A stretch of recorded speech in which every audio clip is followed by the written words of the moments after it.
Pakistan super লিগের PSL এবারে আসলে লাহোর কালান্দার্সের হয়ে খেলবেন পারভেজ হোসেন ইমন। নিলাম থেকে 60 লাখ রুপির ভিত্তিমূল্যে দল পেয়েছেন এই তারকা ক্রিকেটার। শুধু দলে ভিড়িয়েই নয়, ইমনকে নিয়ে বেশ বড় প্রত্যাশা লাহোর কালান্দার্স মালিক পক্ষের। ক্যারিয়ারের প্রথমবারের মতো কোনো বিদেশি লিগে খেলার সুযোগ পেয়েছেন পারভেজ হোসেন ইমন।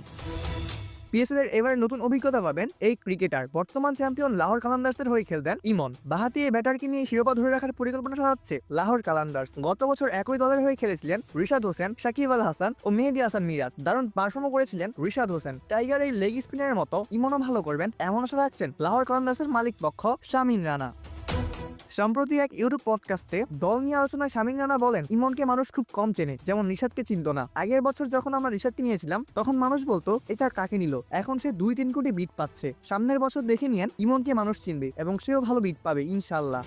ইমনের প্রতিভা অজানা নয় লাহোর কালান্দার্সের। জাতীয় দলের হয়ে ওপেনিং খেললেও সর্বশেষ বিপিএল এই ক্রিকেটার বড় একটা সময় খেলেছেন 4 নম্বরে। 2 পজিশনেই লাহোরের বিবেচনায় আছেন এই ইমন। শামিন রানা বলেন, ওর ইমন মধ্যে যে প্রতিভা আছে সেটা নজর আসার মতো। সে উইকেট রক্ষক ব্যাটার, ওপেনিংয়েও খেলে, আবার 4 নম্বর ব্যাটিং করছে। আমরা জানি, আমরা ওকে 2টা পজিশনের জন্য বিবেচনা করছি। সে খুবই রোমাঞ্চকর একজন প্রতিভা। পিএসএল এর এবারের আসলে একই দলে খেলবেন মোস্তাফিজুর রহমানও। 6 কোটি 44 লাখ রুপিতে তাকে সরাসরি চুক্তিয়ে দলে ভিড়িয়েছিল লাহোর কালান্দার্স। এছাড়াও দল পেয়েছেন নাহিদ জানা, খেলবেন পেশোয়ার জালমিল হয়ে।